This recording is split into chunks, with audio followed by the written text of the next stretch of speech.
Good morning everyone, welcome to Prudent IAS in continuation of our polity lectures. आज हम cover करने जा रहे हैं article 253, 254 and 255 of the Indian constitution. तो अभी हम क्या पढ़ रहे हैं? Relation between union and state. और कौन सा मुद्दा चल रहा है? लेजिस्लेटिव रिलेशंस, यानी जब पार्लियामेंट कोई लॉ बनाएगा या स्टेट कोई लॉ बनाएगा तब किसका लॉ प्रिवेल करेगा। जो इनके अलग अलग सेपरेशन ऑफ पावर किया हुआ है, मतलब सब्जेक्ट्स जो बटे हुए हैं union list, state list, concurrent list में, तो कौन किस पे कैसे मुद्दे बना सकता है। आज का जो सबसे पहला आर्टिकल है उसका टाइटल है legislation for giving effect to international agreements. तो आपको ये पता होगा जब इंटरनेशनल अग्रीमेंट, इंटरनेशनल लेवल पे कोई बात होती है तो स्टेट्स कोई रिप्रेजेंट नहीं करते, जो सेंटर है, यूनियन है, वही जाते हैं अपने रिप्रेजेंटेटिव को भेजते हैं और वो अपने कन्वेंशन ट्रीटीज को साइन करते हैं। तो जब इंटरनेशनल कोई अग्रीमेंट साइन हुआ है तब लॉज कैसे बनाए जाएंगे। Notwithstanding anything in the foregoing provision of this chapter. पहले भी बता चुकी हूँ इसका मतलब क्या है, ये ओवर राइडिंग प्रोविजन है। ओवर राइडिंग क्यों है? कि इसके पहले कुछ भी लिखा हो कि स्टेट लिस्ट पे बनाएगा, पार्लियामेंट यूनियन लिस्ट पे, कौन जो भी लिखा है, नो मैटर, ये एक ओवर राइडिंग प्रोविजन है। Parliament has power to make any law for the whole or any part of the territory of India for implementing any treaty, agreement, convention with any other country or countries or any decision made at any international conference, association or other body. तो देखिए, सबसे पहले से बहुत सारे minute words हैं, उनको देखते हुए चलते हैं। पार्लियामेंट को एक एक्स्ट्रा क्या पावर है कि वो बना सकती है एनी लॉ। अब ये एनी लॉ नो मैटर कौन से सब्जेक्ट पे है, स्टेट का सब्जेक्ट है, कॉन्करेंट लिस्ट का सब्जेक्ट है, यूनियन का सब्जेक्ट है, किसी भी, बहुत ही वाइड पावर है ये, फॉर होल या फिर any part of the territory, मतलब या तो पूरे इंडिया पे इम्पैक्ट करे ऐसा कोई लॉ या फिर किसी एक पार्ट के लिए बना सकती है। फॉर इम्प्लीमेंटिंग, अब यहाँ पर इम्प्लीमेंटिंग क्यों यूज हुआ है मैं 2 मिनट बाद बताती हूँ, पहले एक बार आर्टिकल पूरा पढ़ लेते हैं।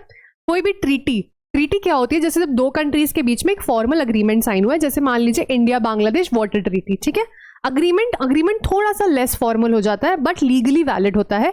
और जो कन्वेंशन है वो ज्यादातर बहुत सारी कंट्रीज को इन्वॉल्व करता है, जैसे यूएन कन्वेंशन ऑन टॉर्चर। अब कोई भी कंट्री के साथ इसमें से कुछ भी हुआ है तो पार्लियामेंट क्या कर सकती है? एक लॉ बना सकती है, सिंपल सी बात है। किसी भी कॉन्फ्रेंस, एसोसिएशन में आप गए हैं। अब ये इम्प्लीमेंटेशन क्यों है? क्योंकि इंडिया फॉलो करता है एक कॉन्सेप्ट जिसे कहा जाता है डुअलिज्म। मान लीजिए जो भी हमारे रिप्रेजेंटेटिव गए हैं उन्होंने वहां पर कोई कन्वेंशन, कोई ट्रीटी को साइन कर दिया, तो वो केवल साइन करने से यहां पर इंप्लीमेंट नहीं हो जाती। उस इंटरनेशनल ट्रीटी को इंप्लीमेंट करने के लिए आपको यहां पर एक डोमेस्टिक लेजिस्लेशन बनाना होगा, मतलब एक खुद का अपना लॉ बनाना पड़ेगा। जिस तरह से लॉ बनता है प्रॉपर वही प्रोसेस पूरा फॉलो होगा। जब वो लॉ बन जाएगा तब उस ट्रीटी में जो भी कहा गया है वो यहाँ पर इंप्लीमेंट होगा। This is called dualism which is followed in India. अब इसके बहुत सारे एग्जांपल्स हो सकते हैं, जैसे कोई भी मुद्दा, मान लीजिए कोई वेटलैंड का मुद्दा है, ठीक है, कोई पोल्यूशन का है, तो हो सकता है उसके कुछ टॉपिक्स स्टेट लिस्ट में आ रहे हो बट आराम से पार्लियामेंट उस पर बना सकती है। अगर कुछ बहुत ही फेमस एग्जाम्पल्स की बात की जाए तो सबसे पहला आएगा इसमें एनवायरमेंट प्रोटेक्शन एक्ट 1986। ये हुआ था, अगर आपको देखना है तो स्टॉकहोम कॉन्फ्रेंस हुई थी, उसके बाद में ये एक्ट लाया गया था उसके प्रोविजंस को इंप्लीमेंट करने के लिए। फिर है बायोलॉजिकल डाइवर्सिटी एक्ट, और ये सारे एक्ट्स आपको एनवायरमेंट में पढ़ने पड़ते हैं, एटलीस्ट बेसिक्स तो पता ही होने चाहिए इनका मेन पर्पस क्या है, ठीक है। अब ये कन्वेंशन ऑन बायोलॉजिकल डाइवर्सिटी वगैरह साइन हुआ था, तो उसके बाद में, तो अगेन जब भी कोई कन्वेंशन साइन हो रहा है तो आपको ये देखना है कि इसके बाद कौन सा लॉ आ रहा है उसको इंप्लीमेंट करने के लिए। फिर आते हैं हम article 254 of the Indian constitution, जो कि बात करता है inconsistency between laws made by parliament and laws made by the legislature of the states. अब आप ये सोचोगे मैम ये तो हम पहले भी पढ़ चुके हैं, सुना सा लग रहा है कि पार्लियामेंट स्टेट्स में हमेशा पार्लियामेंट प्रिवेल करेगा, बट वो चीजें कब थी? स्टेट लिस्ट वगैरह की जब हम बात कर रहे थे, नेशनल इंटरेस्ट की बात हो रही थी। यहां पर स्ट्रिक्टली बात हो रही है किसकी? कॉन्करेंट लिस्ट की। ये ध्यान रखिएगा, माइन्यूट सी चीजें हैं, बाकी समझना बहुत आसान है इनको। If any provision of a law made by the legislature of the state is repugnant to any provision of law made by parliament which parliament is competent to enact, or any provision of an existing law with respect to any of the matters enumerated in the concurrent list, मैंने बताया concurrent list की बात हो रही है, then subject to the provisions of clause 2 laws made by parliament whether passed before or after the law by the legislature as the case may be, existing law shall prevail and the law made by legislature to extent repugnancy shall be void। सरल भाषा में अगर इसे समझा जाए तो inconsistency का मतलब क्या होता है? सीधा सीधा कॉन्फ्लिक्ट, ठीक है, किसी भी 2 लॉ के बीच में कॉन्फ्लिक्ट। दूसरा यहाँ पर जो टर्म यूज हुआ है वो है रिपग्नेंट। रिपग्नेंट का मतलब ये होता है इतने ज्यादा कॉन्फ्लिक्टिंग प्रोविजंस कि अगर आप किसी एक को फॉलो कर रहे हो, मान लीजिए आप स्टेट का लॉ फॉलो कर रहे हो तो आप पार्लियामेंट के लॉ को वायलेट करते हो, इसे कहा जाएगा रिपग्नेंट लॉज। तो अगर कॉन्करेंट लिस्ट के मुद्दे पर, ठीक है, पार्लियामेंट ने कोई लॉ बनाया है, पार्लियामेंट के पास ऑफकोर्स पावर है, कॉन्करेंट लिस्ट बना सकता है वो, ठीक है, साथ ही स्टेट में भी बना रखा है एक लॉ, अभी मैटर नहीं करता किसने पहले बनाया किसने बाद में बनाया, दोनों ने लॉज बनाए हैं और वो एक दूसरे के रिपग्नेंट है। जैसे कि एक एग्जांपल ले सकते हैं हम, मैरिज का मान लीजिए बात है, किसी ने बोला मैरिज की लीगल एज है 19 साल, किसी ने बोला 21 साल, तो पार्लियामेंट ने अगर 21 साल बोला है तो पार्लियामेंट वाला प्रिवेल किया जाएगा, स्टेट्स वाला नहीं होगा। बट यहाँ पर इंपॉर्टेंट चीज क्या ध्यान रखनी है, जो पूरा का पूरा स्टेट का एक्ट है वो हटा नहीं दिया जाएगा, सिर्फ वो जो एक प्रोविजन है जो कि वॉयलेट कर रहा है पार्लियामेंट वाले प्रोविजन से, केवल उसको चेंज कर दिया जाएगा। लेट्स से कोई एक बड़ा सा एक्ट है, ठीक है, एजुकेशन को लेके, ठीक है,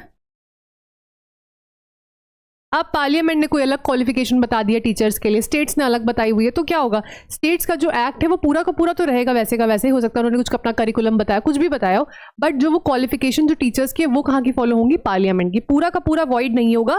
क्या लिखा है, टू द एक्सटेंट ऑफ रिपग्नेंसी, जो कॉन्फ्लिक्ट है केवल उसको, उतना पार्ट केवल वॉइड होगा, बाकी नहीं। सेकंड क्लॉज में लिखा है, where a law made by legislature of the state with respect to one of the matters enumerated in the concurrent list contains any provision repugnant to the provisions of the earlier law made by parliament, existing law, then the law so made by parliament of the legislature, if has been reserved for the consideration, has received assent, prevails in the state। अब इस पूरे ही मामले में एक exception है। Exception ये है, बहुत सारे ऐसे लॉज होते हैं जिसमें क्या होता है, स्टेट रिजर्व करता है किसके लिए, प्रेसिडेंट के एसेंट के लिए। हमने जब लॉज वगैरह पढ़े थे, जो बिल मेकिंग और लॉ मेकिंग प्रोसेस था, उसमें देखा था कि कुछ ऐसे मुद्दे हो सकते हैं स्टेट को लगता है नहीं इसको प्रेसिडेंट को रेफर करना है, तो प्रेसिडेंट के एसेंट और कंसिडरेशन के लिए रिजर्व किया जाता है वो बिल। अगर प्रेसिडेंट ने असेंट दे दिया है तो ऐसे केस में क्या होगा, देखिए ऐसे पार्लियामेंट ऊपर है, ठीक है, और स्टेट नीचे है, तो पार्लियामेंट का लॉ प्रिवेल करता है। बट पार्लियामेंट से भी ऊपर अगर कोई है तो वो है प्रेसिडेंट। अब अगर स्टेट्स ने डायरेक्टली प्रेसिडेंट से असेंट लिया है तो जो ये लॉ है ये प्रिवेल करेगा, स्टेट्स वाला, ना कि पार्लियामेंट का लॉ। अगर रिपग्नेंसी हो रही है ऐसे केस में तो स्टेट ने प्रेसिडेंट से असेंट ले रखा है तो स्टेट्स वाला लॉ प्रिवेल करेगा। Very important exception. But provision में क्या लिखा है, nothing in this clause shall prevent parliament from enacting at any time any law same matter including a law adding amending varying the repealing. मतलब क्या हो सकता है, अब उस टाइम के लिए तो मुद्दा सॉल्व हो गया, बट पार्लियामेंट तो भाई पार्लियामेंट है, वो अपनी पावर ऐसे कैसे छोड़ दे, तो कभी भी आगे जाकर पार्लियामेंट कोई और लॉ बना सकता है जो उस लॉ को अमेंड कर सकता है, वेरी कर सकता है, कुछ प्रोविजंस ऐड और रिपील कर सकता है। मतलब सेम लॉ में तो स्टेट वाला प्रिवेल करेगा क्योंकि प्रेसिडेंट से असेंट है, बट पार्लियामेंट ने उसको टेढ़ा घुमाकर कोई और लॉ बना दिया तो फिर पार्लियामेंट का प्रिवेल करेगा। राइट, सिंपल सा है। अगर कोई डाउट है तो प्लीज कमेंट सेक्शन में तुरंत पढ़ते पढ़ते ही लिख दिया करिए, बाद में शायद याद ना रहता है। पॉज कीजिए वीडियो, अपना डाउट लिख दीजिए, I will reply to all those questions. Article 255 की अगर बात की जाए, requirements as to recommendations and previous sanctions to be regarded as matters of procedure only. अब ये भी काफ़ी इंपॉर्टेंट है कि भाई बहुत सारे ऐसे केसेस हैं, जैसे स्पेसिफिकली मनी बिल वगैरह, जिसमें लिखा क्या होता है, हमने क्या पढ़ा है प्रोसीजर में, prior recommendation of president is required. States के केस में prior recommendation of governor is required, पढ़ा है ना ऐसे केसेस में। अब और हमने दूसरी चीज क्या पढ़ी कि प्रोसीजर जो है वो फॉलो होना बहुत ज्यादा जरूरी है। लेकिन जो 255 है ये क्या कहता है, नो एक्ट ऑफ पार्लियामेंट और legislature of the state, no provision in such act shall be invalid by the reason only that some recommendation और previous sanction required by the constitution was not given if the assent to the act was given. अब क्या हो रहा है, कोई भी parliament का act, कोई भी स्टेट लेजिस्लेचर का एक्ट, ठीक है, या इसका कोई भी प्रोविजन इस बात पर इनवैलिड नहीं कह दिया जाएगा, सिर्फ इस बात पर ओनली लिखा है ना, केवल इस रीजन पे कि भाई प्रीवियस जो रिकमेंडेशन लेनी थी, वो जो प्रोसेस था वो गलती से रह गया, तो क्या पूरा का पूरा एक्ट, उसके अंदर जो भी कुछ हुआ ये खराब इनवैलिड हो जाएगा, ऐसा नहीं है। ठीक है, क्योंकि कंडीशंस क्या क्या हैं, असेंट तो देना पड़ेगा। हो सकता है आपने प्रायर असेंट नहीं लिया है, आपने बिल को प्रॉपर फॉलो किया जिस तरह से पास होना था, जो मेजोरिटी रिक्वायर्ड थी, अब वो लॉ बन चुका है, तो असेंट कब मिलेगा, पहला where the recommendation required was that of governor either by the governor or the president। अब हो सकता है उस बिल में पहले प्रायर रिकमेंडेशन गवर्नर या प्रेसिडेंट की मांगी गई थी।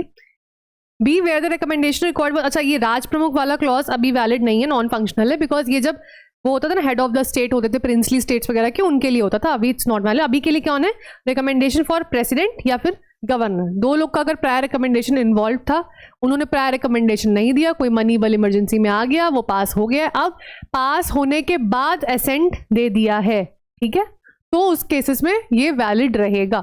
ये कुछ कुछ कभी क्या होता है, लूप होल्स को फिल करने के लिए है, साथ ही कभी कभी कोई अनइंटेंशनल मिस्टेक हो जाती है ना, तो उसके लिए ये एक्सेप्शंस है कि चल कोई नहीं, कभी गलती होगी तो आप पूरा का पूरा प्रोसेस, क्योंकि ऑलरेडी इतना लेंदी प्रोसेस होता है, इतना खर्चा होता है इनके सेशंस पे, इसको लॉ बनाते हैं, इतनी मुश्किल से सारे सहमत होते हैं, तो इसलिए ये डाला गया है कि अगर कभी कभी प्रोसीजरल चूक हो गई है, कोई बात नहीं, आप फाइनली उसको असेंट देना बहुत ज़्यादा ज़रूरी है। Final assent is very very important. तो आई होप ये तीनों ही आर्टिकल्स आपको समझ आए होंगे। If you have any questions, doubts, queries, या ये सीरीज आपको कैसी लग रही है, if you have any feedback, let me know in the comment section below. We will be back with another interesting video super soon. Thanks for watching.